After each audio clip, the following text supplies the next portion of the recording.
Fala galera, eu sou o professor Raoni Paixão de Física. Estou iniciando hoje o meu projeto Caloria Pré-ENEM.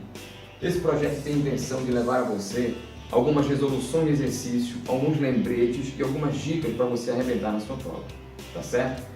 Vou iniciar meu projeto hoje trabalhando um ramo da mecânica, mais especificamente a dinâmica. A dinâmica faz parte da mecânica, que é algo muito mais abrangente. A mecânica é dividida em três partes. Nós temos a cinemática, que estuda o movimento propriamente dito.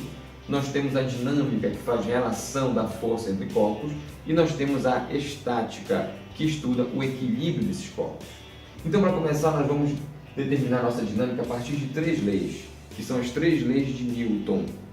Newton desenvolveu três leis, onde a primeira lei de Newton nos diz o seguinte, que nós temos o princípio da inércia. Nós temos a segunda lei, que fala sobre o princípio fundamental da dinâmica, e a terceira lei, que fala sobre o princípio da ação e reação, certo? Vamos lá. A primeira lei de Newton fala sobre o princípio da inércia. E o princípio da inércia fala sobre a tendência de um corpo qualquer em permanecer no seu estado inicial. Seja esse estado inicial de repouso, seja esse estado inicial de movimento. Ou seja, um corpo tende a permanecer em repouso até que uma força externa venha tirá-lo dessa condição. Ou então, o corpo permanecerá em movimento até que uma força externa também venha tirá-lo dessa condição de movimento.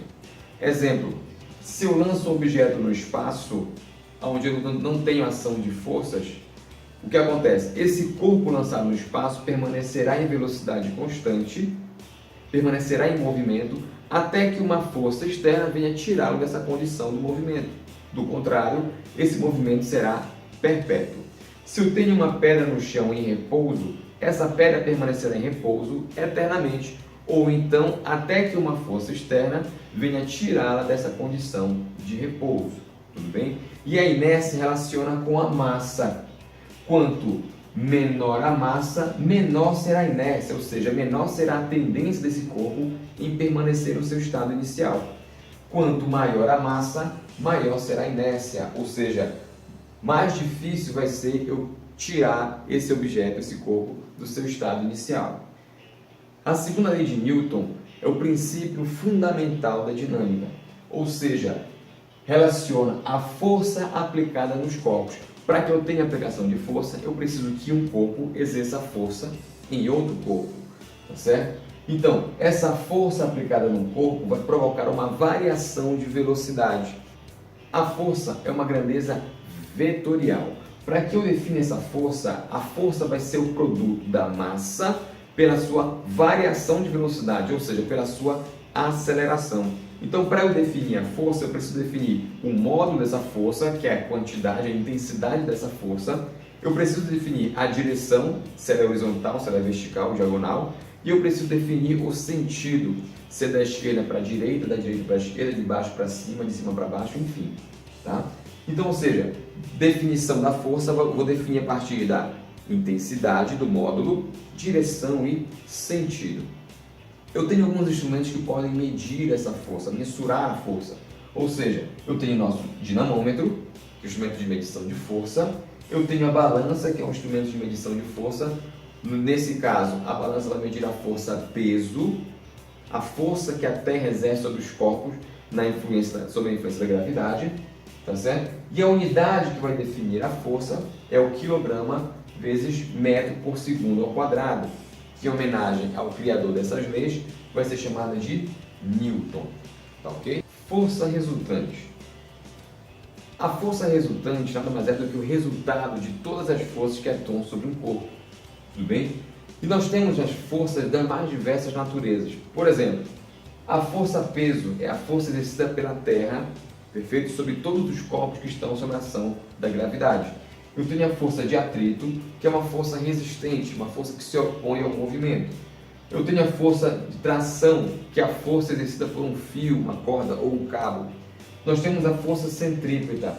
A força centrípeta mantém o corpo em uma trajetória circular, apontando sempre para o centro da trajetória. eu tenho a força elástica, que é uma força variável, tá ok? Então aqui, um corpo quando ele está em equilíbrio, a somatória das forças que atuam sobre esse corpo é igual a zero. Não quer dizer que não existam forças atuando sobre aquele corpo naquele exato momento. O que acontece é o seguinte, que a soma de todas as forças que atuam sobre aquele corpo é igual a zero. Tudo bem? Ou seja, se um corpo está em repouso ou se ele está em movimento com velocidade constante, esse corpo estará em equilíbrio. Se essa força ela existe, perfeito? E a aceleração desse corpo é igual a zero, ou seja, não tem variação de velocidade, então esse corpo, apesar de estar em movimento, também estará em equilíbrio. Tá ok? Nós temos aqui uma jogadora de basquete lançando uma bola e a força que eu posso dizer que existe na bola nesse exato momento é a força peso, simplesmente. Ou seja, é a interação da bola com a terra, lembrando que nós devemos ter pelo menos dois corpos aí. Tudo bem? Então, ou seja, mas o que justifica então uma trajetória parabólica? Essa trajetória parabólica é definida apenas pela inércia, ou seja, pela tendência dessa bola em permanecer no seu movimento. Tudo bem? Aqui eu tenho um operário empurrando um bloco, ou seja, eu tenho dois corpos atuando, onde um corpo exerce a força em outro corpo. Tá ok? Seguindo adiante. Terceira lei de Newton, princípio da ação e reação.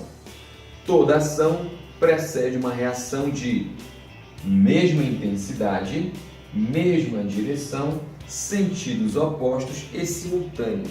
Ou seja, são as condições para que esse par, ação e reação, existam. As forças aplicadas devem ser simultâneas, ou seja, a ação aplicada sobre um outro corpo receberá uma reação de mesma intensidade. Se você aplica 10 newtons de força sobre um corpo, você também receberá como reação 10 newtons. Mesma direção. Se a força é aplicada numa direção horizontal, por exemplo, ela também receberá uma reação na horizontal. Sentidos opostos. Se eu aplico uma força da esquerda para a direita, eu receberia uma reação da direita para a esquerda e vice-versa. Tudo bem? E essa ação e reação, esse par ação e reação ocorre de forma simultânea. Ou seja, para que eu tenha um par ação e reação, essas forças devem ocorrer ao mesmo tempo. Eu não posso simplesmente aplicar a ação em um tempo e a reação vir a aparecer em outro tempo. Tudo bem? Precisam ser simultâneas. E uma observação importante: não são par ação e reação. Quem? O peso, a força peso e a reação normal aplicada sobre o mesmo corpo. Lembra, galera, para que eu tenha força eu preciso da interação entre corpos, de pelo menos dois corpos. E nesse caso, a força peso e a reação normal da superfície são aplicadas em um único corpo. Nesse caso, nós não temos um par ação e reação. Tudo bem? Galera, essas foram algumas dicas que eu separei para vocês.